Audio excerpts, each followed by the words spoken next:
Assalamualaikum warahmatullahi wabarakatuh. Baiklah, hari ini kita akan membahas mengenai aliran sistem informasi, di mana aliran sistem informasi itu sendiri dia merupakan sebuah bagan alir formulir atau bagan alir yang menunjukkan adanya arus dari laporan dan formulir, termasuk tembusan-tembusannya. Nah, di sini ada beberapa simbol yang nantinya akan kita gunakan di dalam pembuatan aliran sistem informasi ini. Ini merupakan keseluruhan simbolnya. Ada simbol proses. Ini merupakan simbol proses. Fungsinya sudah jelas menunjukkan kegiatan proses ya. Ini merupakan simbol dokumen. Ini simbol kegiatan yang dilakukan secara manual. Dan ini merupakan simbol arsip. Ada dua dia. Ada yang berhubungan dengan alfabet ya, arsip yang berhubungan dengan alfabet. Kemudian ada juga arsip yang melambangkan nota atau yang dideskripsikan sebagai numerik atau angka. Nah, kemudian ini merupakan simbol link atau garis yang menghubungkan antar dokumen dan proses. Nah, kita cobakan ke dalam kasus. Untuk simbol-simbol ini akan kita implementasikan ke dalam sebuah kasus. Nah, ini kasusnya. Kasus yang pertama itu panitia pendaftaran menyerahkan formulir pendaftaran kepada calon siswa atau siswa baru ya. Jadi di sini ada entity yaitu panitia. Kemudian siswa baru, dan kemudian yang terakhir adalah ketua pendaftaran. Nah, ini nanti akan kita rancang aliran sistem informasi yang sedang berjalan dengan menggunakan simbol-simbol yang sudah kita miliki tadi, yang sudah kita bahas tadi. Terlebih dahulu kita harus paham atau harus mengetahui apa-apa saja entiti yang terlibat dan apa dokumen yang mengalir dari masing-masing entiti tersebut, dari satu entiti ke entiti lain. Contoh untuk poin pertama, dokumen yang mengalir adalah sebuah formulir ya. Kemudian formulir tersebut nanti akan diserahkan kepada siswa baru. Siswa baru akan melakukan pengisian terhadap formulir dan menyerahkan kepada panitia. Nah, itu dokumen yang mengalir dari poin pertama. Dari poin pertama kita juga sudah membahas adanya entity. Yang pertama, nama entitinya adalah panitia. Yang kedua adalah siswa baru.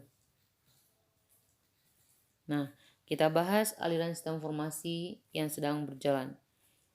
Yang pertama, kita tadi sudah membahas adanya entity. Entitinya ada 3. Yang pertama adalah panitia. Kemudian yang kedua adalah calon siswa. Dan yang ketiga adalah ketua panitia. Nah, ada 3 entiti yang terbentuk tadinya. Ada entiti panitia, kemudian calon siswa baru, dan ketua panitia. Nah, dari beberapa aktivitas ini merupakan dokumen. Seperti yang sudah kita jelaskan tadi, ini merupakan link atau garis penghubung antara satu aktivitas dengan aktivitas yang lainnya. Oke, kita bahas kasus yang sudah kita jelaskan tadi. Kasus pertama, panitia pendaftaran menyerahkan formulir. Berarti dokumen yang mengalir adalah sebuah formulir pendaftaran. Formulir pendaftaran ini dari kasus formulir pendaftaran diserahkan kepada calon siswa baru. Dokumen dari panitia tadi, formulir pendaftarannya diserahkan kepada calon siswa baru. Nah, calon siswa baru mengisi formulir tersebut dan menggandakannya. Menggandakan berarti mengkopikan atau memperbanyak. Proses yang terjadi adalah adanya aktivitas manual di sana. Aktivitas proses yang dilakukan secara manual, yaitu mengisi formulir dan menggandakan.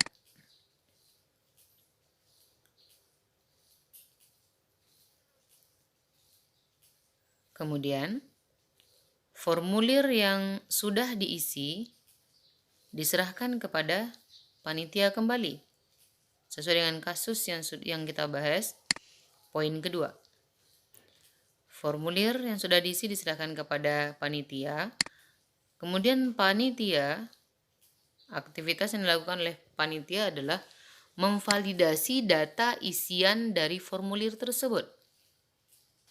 Panitia akan memvalidasi data isian dari formulir tersebut dan kemudian menggandakannya atau memperbanyak lagi.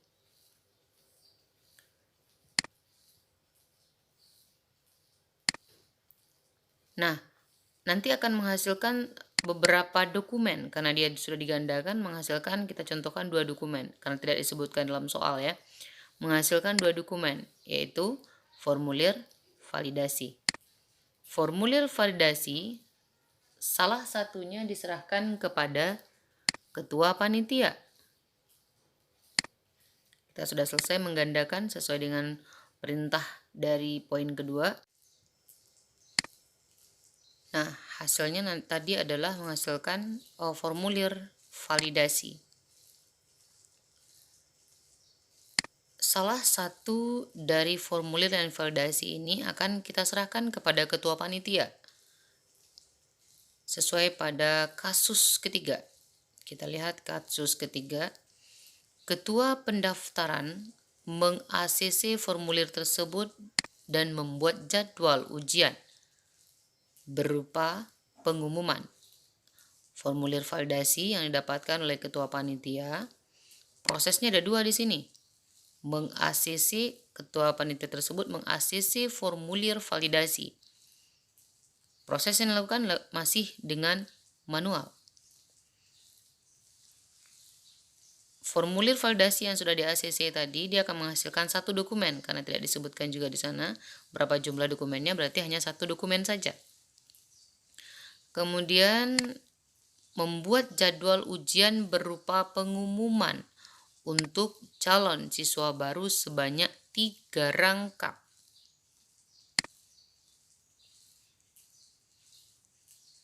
Dari formulir validasi dibuatkan sebuah jadwal ujian sebanyak 3 rangkap. 1, ini sudah 3 rangkap ya, ada 3 rangkap dokumen. 1 diserahkan kepada calon siswa baru, yang satunya lagi diserahkan kepada panitia. Nah, ini merupakan bentuk dari aliran sistem informasi yang sedang berjalan sesuai dengan kasus yang kita berikan atau yang kita dapatkan. Dari kasus ini kita lihat ada beberapa dokumen dari masing-masing entity itu yang digandakan. Nah, namun dalam kasus tersebut tidak disampaikan apakah dia diarsipkan atau tidak. Dokumen tersebut diantaranya adalah yang pertama formulir validasi, kemudian yang kedua pengumuman, dan yang ketiga adalah formulir yang diisi. Baiklah, inilah bentuk aliran sistem informasi yang sedang berjalan berdasarkan kasus yang ada. Untuk kedepannya kita akan membahas aliran sistem informasi yang baru. Terima kasih untuk hari ini. Banyak maaf. Assalamualaikum warahmatullahi wabarakatuh.